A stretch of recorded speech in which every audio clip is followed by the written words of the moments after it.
अस्सलाम वालेकुम। उम्मीद है आप सब खैरियत से हैं।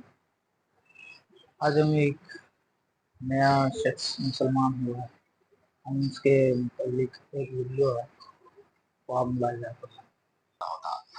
अस्सलाम वालेकुम इब्राहिम भाई। टुवर्ड्स इटर्निटी की जानिब से हम आपकी यहाँ आमद पर तहे दिल से मशकूर हैं। मैं गुफ्तगू का आगाज़ इस तरह करूँगा कि इब्राहिम फ़ातिह कौन हैं? क्या आप अपनी ज़िंदगी के बारे में हमें मुख्तसरन बताएंगे? वालेकुम अस्सलाम व रहमतुल्लाहि व बरकातुहू। मेरा नाम इब्राहिम फ़ातिह है। पहले मेरा नाम जोसेफ जॉनसन था। मैं नॉर्थ वेस्ट यूके में ब्लैकपूल में बतौर ईसाई पैदा हुआ। बढ़ती उम्र के साथ मेरे मसाइल बढ़ते गए। मुझे हाई स्कूल से निकाल दिया। मैं कभी कॉलेज नहीं गया। मैं ड्रिंक स्मोकिंग करता और ड्रग्स लेता। मैं हद से ज्यादा गुमराह था। मैंने इस्लाम 2018 में कबूल किया और पहले से बेहतर शख्स बन गया, एक अच्छा बाप और बेहतर इंसान। और अल्हम्दुलिल्लाह इसी तरह ये सब शुरू हुआ। ईमान के हवाले से आपकी ज़िंदगी कैसी थी? आपके अकायद क्या थे? एक बच्चे के तौर पर मैं ईसाई था। मैं बैप्टाइज हुआ और मेरा होली कम्युनियन और कन्फर्मेशन हुई और मैं खुदा पर यकीन रखता था। हत्ता कि जब मैं बच्चा था तब भी खुदा पर यकीन रखता था, लेकिन जब मैं ईसाई था तो मुझ में खौफ खुदा मौजूद नहीं था। मैं खुदा पर यकीन रखता था, उसके नबियों पर भी, लेकिन बड़े होकर मुझे इस पर यकीन न रहा कि जीसस ही मसीह है। लिहाजा स्कूल के जमाने में भी मैं शको शुबा में रहा। हाई स्कूल में भी मेरा यही रवैया था कि एक कान से सुनकर दूसरे कान से निकाल दो। ईसाईयत में मुझे जिन चीजों की समझ नहीं आती थी वो ये थी कि जीसस खुदा है। मुझे इस पर यकीन न था। मैं ईसाईयत पर अपने लड़कपन से अमल पैरा था। हम इतवार को चर्च जाते। ईसाई सिर्फ इतवार को चर्च जाते हैं। वो सिर्फ अपने लिए हर इतवार को चर्च जाते हैं। मतलब आप वहां जाते हैं और फिर घर वापस आ जाते हैं। यानी ईसाईयत में इतना डिसिप्लिन नहीं है। बस हफ्ते में एक दफा इबादत के लिए जाओ और वापस चले जाओ। ज्यादातर लोग गुनाह करते हैं और फिर हर एक एंड में वहां जाते हैं, मतलब हर इतवार को। ज्यादातर लोग समझते हैं कि इस तरह वो उनके गुनाह माफ कर देता है, चाहे उन्होंने कुछ भी किया हो, और फिर वो जन्नत में जाएंगे। आपकी टीनेज की उम्र कैसी रही?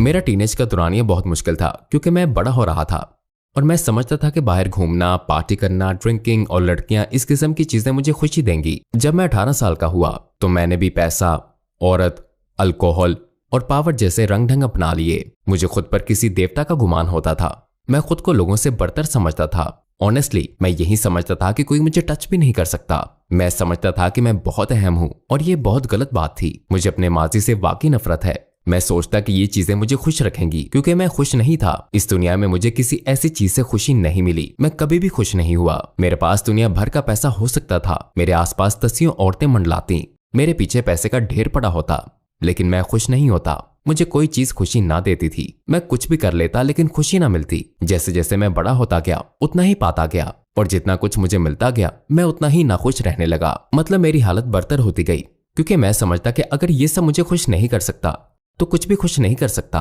और मैं उदास रहता और मैं अक्सर उदास रहता। मैं गुमराह था। मेरे पास कोई गाइडेंस नहीं थी। मैं रात को हद से ज्यादा ड्रिंक करता और जब मैं अपने होशो हवास खो देता तो मेरे पास कोई ना होता। एक दोस्त की तरह कोई भी मेरे साथ ना होता। वो चाहते कि मैं उनके साथ डाउन हो जाऊं और फिर हम सब मिलकर ऐसा करते। मैं यही समझता कि ये दोस्त दरअसल दोस्त नहीं है। अब मुझे पता चल गया है। मेरा एक बेटा है।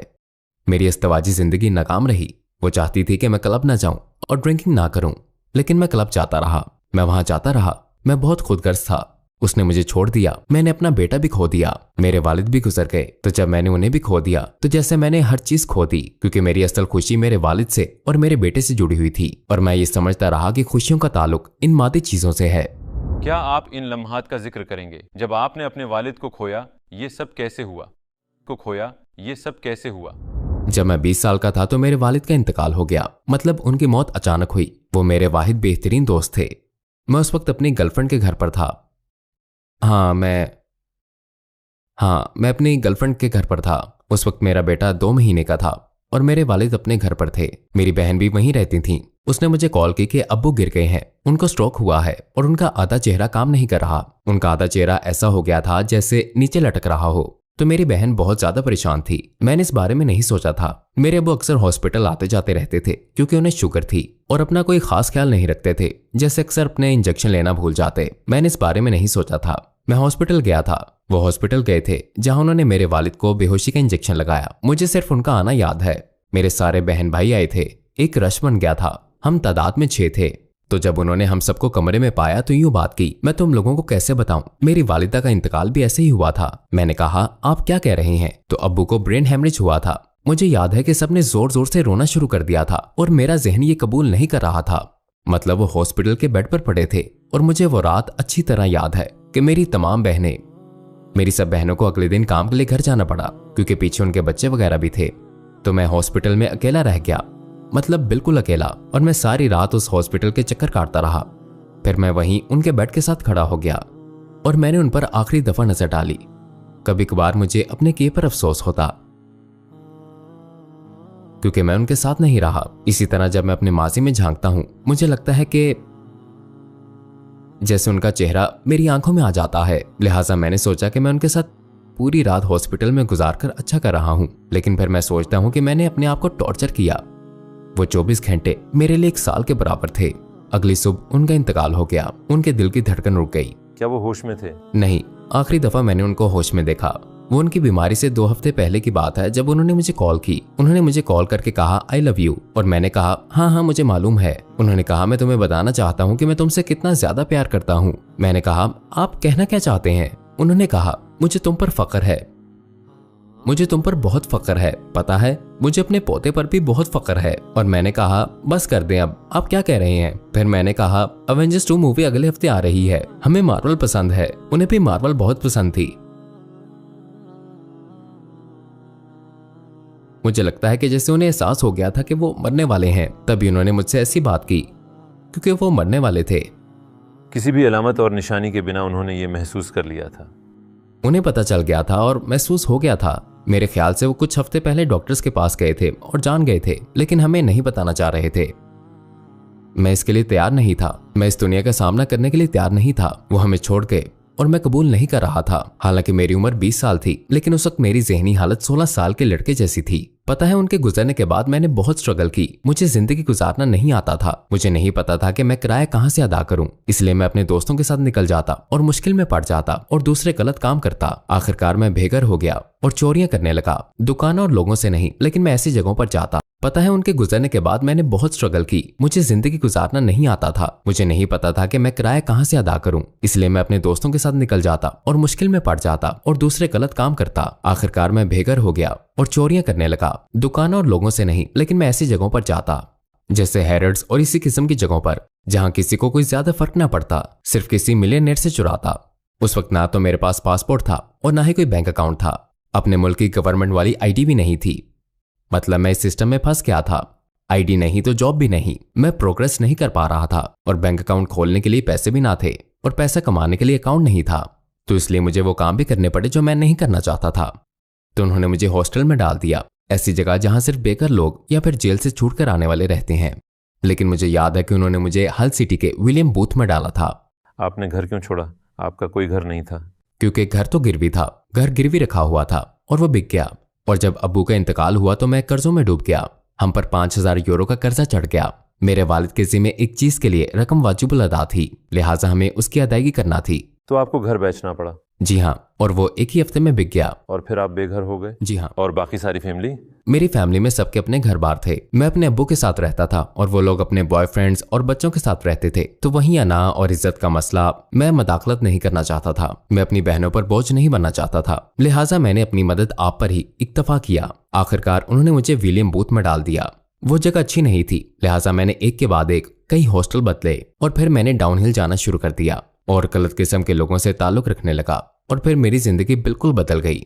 ये वैसी ना थी जो मैं अपने अब्बू के साथ गुजार रहा था। फिर मैं इन सब बातों से गुजरा और ये सब किया। मैंने क्लब जाना शुरू कर दिया क्योंकि मैं इस जगह से निकल जाना चाहता था और बैंक अकाउंट और आईडी हासिल करना चाहता था, जो कि मैंने कर ली थी। पहले मैं कोई ड्रिंक नहीं लेता था, लेकिन अब्बू के मरने के बाद मैंने बहुत ज्यादा ड्रिंक लेना शुरू कर दी क्योंकि मैं हर वक्त बीमारी और थकन से भर चुका था। मतलब मैं बहुत ज्यादा तकलीफ में था और मेरी हालत आहिस्ता आहिस्ता बदतर होती गई।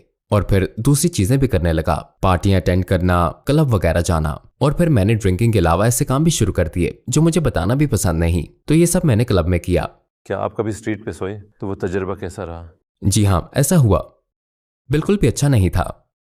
मेरा लोकल टाउन ब्लैकपूल है। मेरा ताल्लुक क्लेविकल से है, जहां बेघर लोगों के लिए हॉस्टल वगैरह ये सब नहीं होता क्योंकि वो अच्छा इलाका है। तो मैं बुरी तरह दरबदर हो गया था और फिर मेरी गवर्नमेंट और काउंसिल भी इस सिलसिले में मेरी मदद ना कर सकी, लिहाजा मैं बर्मिंघम चला गया। बर्मिंघम में इससे भी बुरी हालत थी। मैं वहां विलियम बूथ हॉस्टल और वॉशिंगटन कोर्ट गया वहां बर्मिंघम में कुछ और ही गेम चल रही थी। मतलब बिग लॉइंस वाले लोग, उनमें से कुछ लोग ज्यादा अच्छे ना थे। मैं उस हॉस्टल से भी निकल गया और मैकडोनल्ड के बाहर बसेरा कर लिया। मैं मजीद इस किस्म के लोगों में नहीं रहना चाहता था जिनसे माजी में मेरा ताल्लुक रहा। अब मैं मजीद ऐसे काम नहीं करना चाहता था। अब मैं अपनी मदद करना चाहता था। तो मतलब मैं बर्मिंघम में बिल्कुल बेघर था। शदीद जमा देने वाली सर्दी थी और मैंने अपना स्वेटर अपने सर पर लिपेट रखा था। सख्त सर्दी थी। मैंने एक ही स्वेटर को अपने पूरे जिस्म पर इस तरह से लिपेट रखा था और मैं कपकपा रहा था। मेरा सर सर्दी से कंक्रीट की तरह जम गया था। मेरी रीढ़ की हड्डी का निचला हिस्सा सुबह तक दर्द करता था, शदीद दर्द था। तो उस वक्त मैं बर्मिंघम में मैकडोनल्ड के बाहर था कि एक मोहसिन नामी आदमी मेरी तरफ आया। वो एक पाकिस्तानी मुसलमान था। उसने मुझे फर्श पर पड़े देखा और पूछा, क्या हुआ? मैंने कहा, भाई प्लीज मुझे मेरे हाल पर छोड़ दो। मैंने कहा, मुझे अकेला छोड़ दो। तब उसने कहा, ना ना ना ना ना। मैंने कहा, तुम्हें यहाँ नहीं होना चाहिए। उसने मुझ पर नजर डाली और पूछा, तुम क्या कर रहे हो? तब मैंने उसे अपने अब्बू के बारे में बताया और घर के बारे में बताया और अल्हम्दुलिल्लाह उसका जवाब यूं था, चलो आओ मेरे साथ रह लो। तो मैंने कहा कि मैं तो आपको जानता भी नहीं हूँ। मैंने कहा, वो तुम्हारा अपना घर है? उसने कहा, मेरे पास एक घर है, हम बहुत से बेघर लोगों की मदद करते हैं।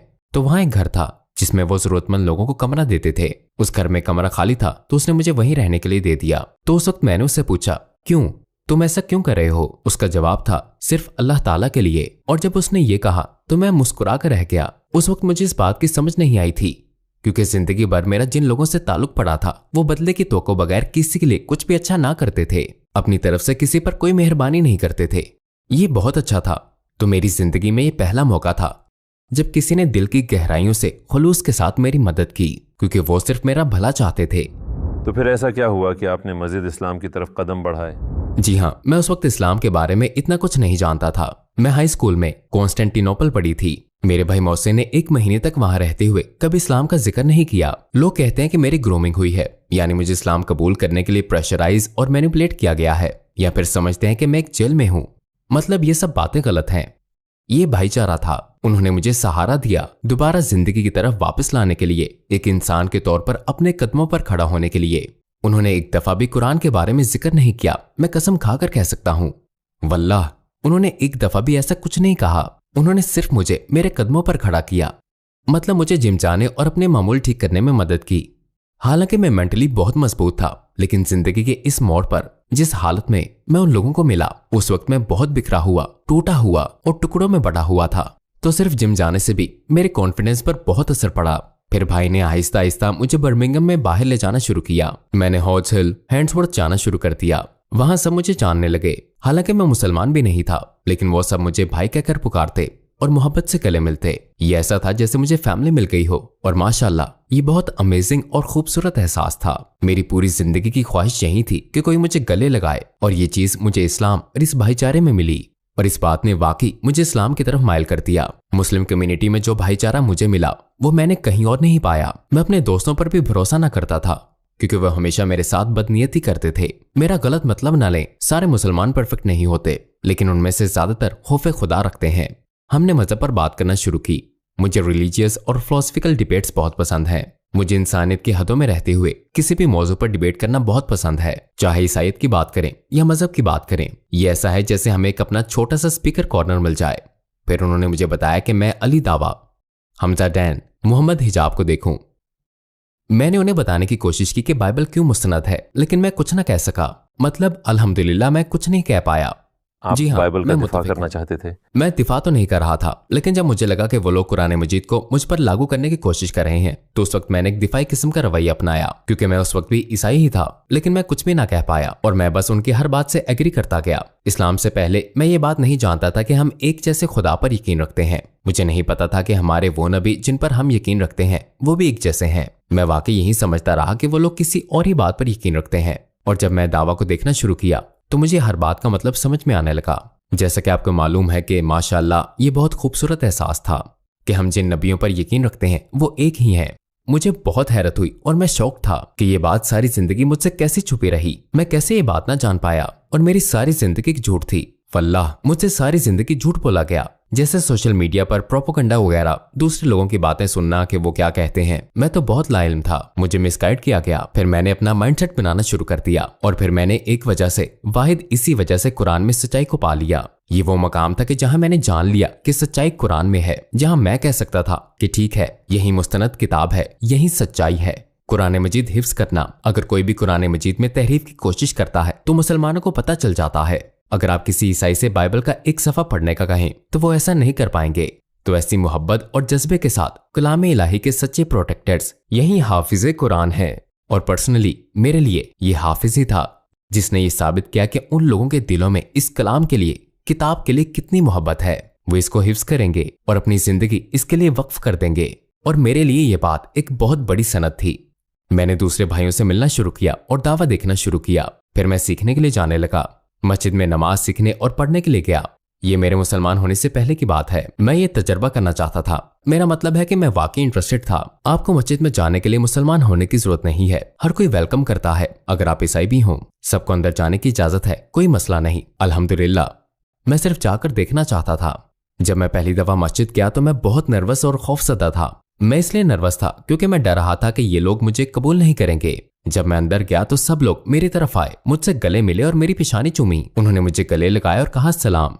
क्या आप अपने हुलिये के हवाले से हिचकिचा रहे थे? इन टैटूज के साथ पहले मुझे ख्याल आया कि मैं इन टैटूज के साथ एक मुसलमान कैसे बन सकता हूँ, क्योंकि जाहिर है मैंने सुन रखा था कि इस्लाम में टैटूज हराम है। तो मेरे लिए मुश्किल खड़ी हो गई। मुझे लगा कि मुसलमान मेरे लिए इस बात को मुश्किल बना देंगे, लेकिन ये सब सच नहीं था। उन्होंने सीधा यही कहा, अल गफूर अर रहीम, अल्लाह ताला बहुत माफ करने वाला है। इससे कोई फर्क नहीं पड़ता कि आप पहले क्या करते रहे। एक दफा आपने इस्लाम कबूल कर लिया तो आप पैदा हुए बच्चे की तरह पाक हो, बिल्कुल ब्रांड न्यू, साफ स्लेट की तरह। आपके गुनाह माफ कर दिए जाते हैं। मैं बहुत से ऐसे आदमियों से मिला जो पहले ड्रग डीलर्स हुआ करते थे या मुजरिम कातिल होते, और वो आते, तौबा करते और अल्लाह ताला से ताल्लुक बना लेते, और ये पैदाइशी मुसलमान थे। और वल्लाह ये सब मेरे लिए बहुत पुरजोश थे।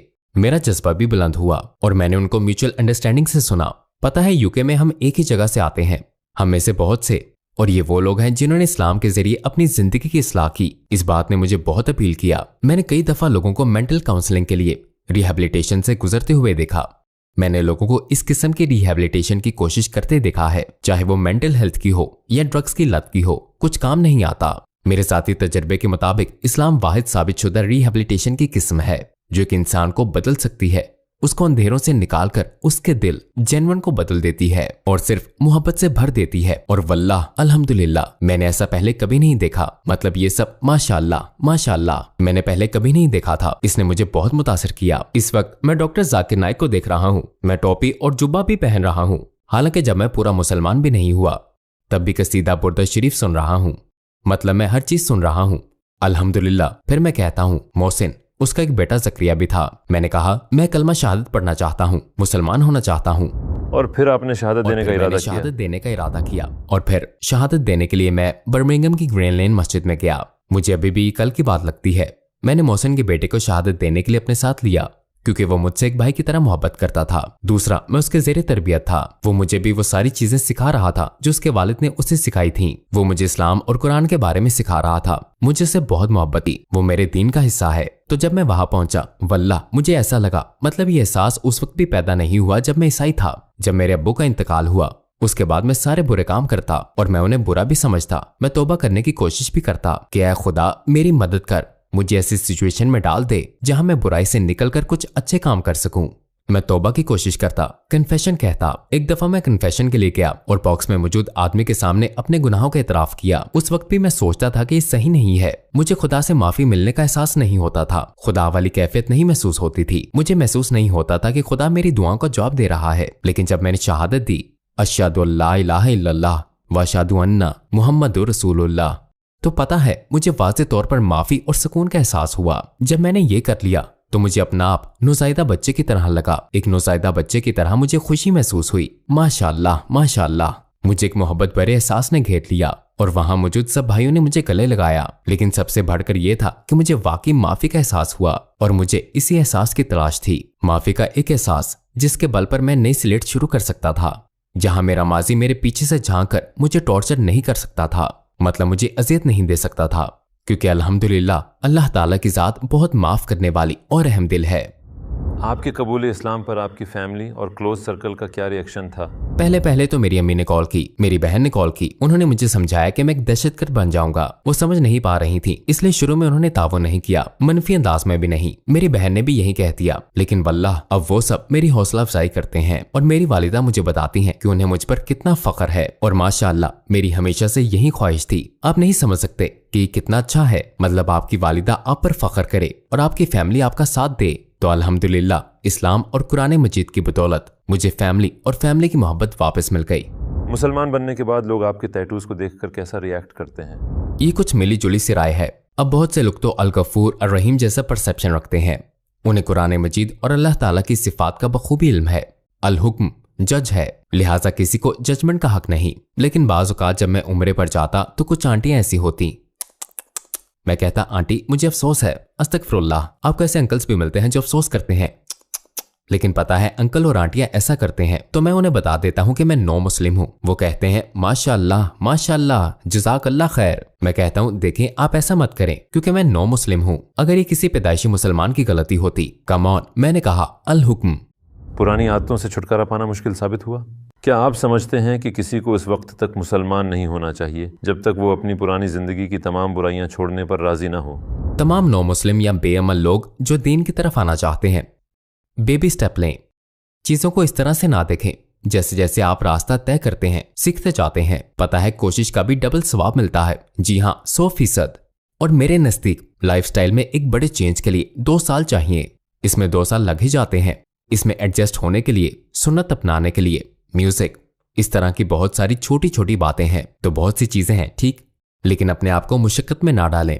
पहले सिर्फ नियत करें, आहिस्ता आहिस्ता थोड़ा थोड़ा करके आप मंजिल हासिल कर लेंगे। इसमें मुख्तलिफ लेवल्स हैं, मोमिन, मुसलमान। अब ये आप पर है कि आप क्या बनना चाहते हैं। हर किसी को रैंक मिलता है, हर किसी को। ये आसान हो सकता है, ये आसान है। आप दिन में 5 वक्त नमाज पढ़ सकते हैं और आप जाकर अपने काम कर सकते हैं और अल्हम्दुलिल्लाह आप कह सकते हैं कि ओ मैंने अच्छे खासे नेक काम किए, इंशाअल्लाह मैं जन्नत में जाऊंगा।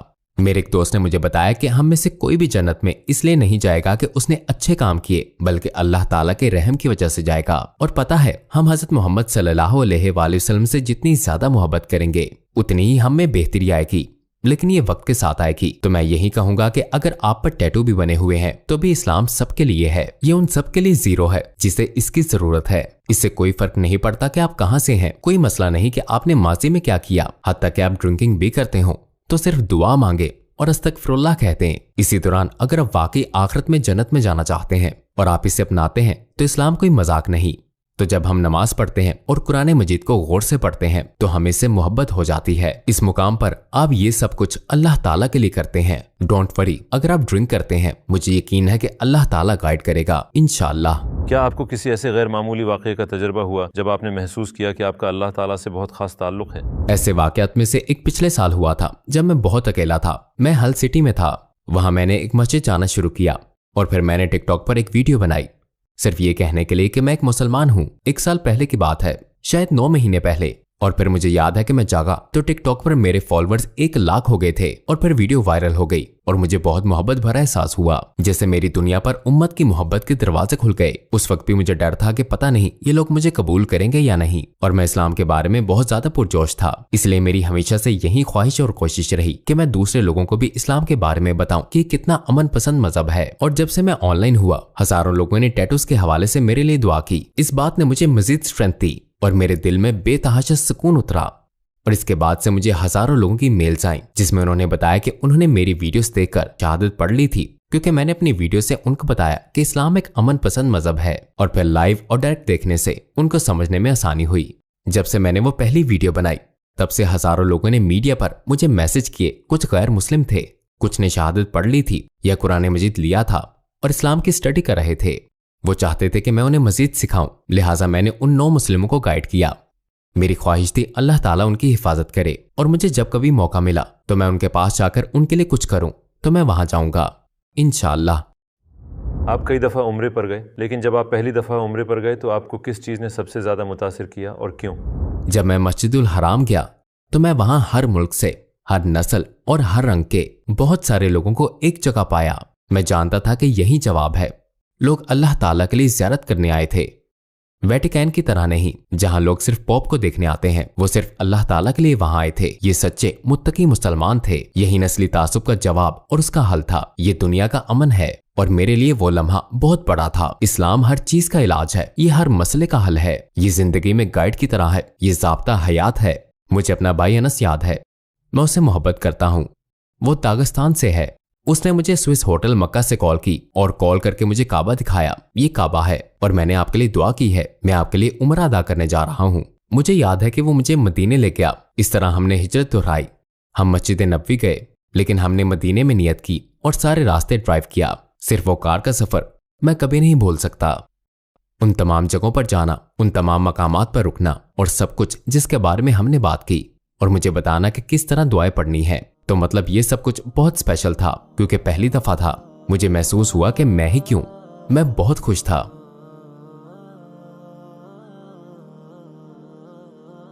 इस्लाम से पहले आपकी ज़िंदगी का मकसद क्या था और इस्लाम के बाद क्या मकसद है? इस्लाम से पहले मेरी जिंदगी का क्या मकसद था? कोई मकसद नहीं था। मेरे पास कोई गोल नहीं था। मुझे पता ही नहीं था कि मैं जिंदगी में कहाँ जा रहा हूँ। मुझे पता नहीं था कि क्या करना है। जब मैं सोकर उठता तो मुझे पता ही नहीं होता कि मुझे कैसा होना चाहिए, मुझे क्या सोचना चाहिए, लोगों के साथ कैसा रवैया रखना चाहिए। मैं सिर्फ उठता। मैं बहुत गुमराह था। मुझे नहीं पता था कि क्या करना चाहिए। मतलब मैं हद से ज्यादा गुमराह हो गया था। लेकिन अब इंशाअल्लाह आहिस्ता आहिस्ता मैं अपने टैटूज हटाऊंगा। इसमें वक्त लगेगा और मैं सफर कर रहा हूँ। जब मैं इंडोनेशिया वापस जाऊंगा तो मैं वहाँ सेटल हो जाऊंगा। मैं इनको लेजर करवा लूंगा। मैं हाफिज बनना चाहता हूँ। मैं कुरान मजीद की तिलावत करना चाहता हूँ। मैं एक दिन इमाम बनना चाहता हूँ। मैं दावा का काम करना चाहता हूँ। मैं अली दावा के साथ दावा देना चाहता हूँ, अखी यमन के साथ भी। लिहाजा मैं स्टडी करूंगा इंशाअल्लाह। दुआ है कि मैं स्पीकर कॉर्नर्स पर जाकर दावा दूं। मैं हाफिज बनना चाहता हूँ। मुझे कुरान मजीद से मोहब्बत है। जब मैंने पहली टिकटॉक बनाई तो सऊदी इमामों ने और कई जगहों मसलन इराक वगैरह से मेरे भाइयों ने लाइव आकर मेरे लिए कुरान मजीद की तिलावत की ताकि मैं कुरान मजीद से मजीद मोहब्बत करूं और इसकी खूबसूरती को देख सकूं। वो आहिस्तगी से मेरे लिए तिलावत करते और मैं इसकी मोहब्बत में गिरफ्तार हो जाता। फिर मैंने तमाम सूरतें जैसे सूरह यासीन, सूरह यूसुफ पढ़ना शुरू की। मैंने हर सूरत में कुरान पढ़ने की ठान ली। मुराद यह है कि मुझे कुरान मजीद से मोहब्बत हो गई। ये एक अलग कहानी है। इंशाअल्लाह मेरी दुआ है कि अल्लाह रब्बुल इज्जत आप सबको हिदायत अता फरमाए और मुझे भी।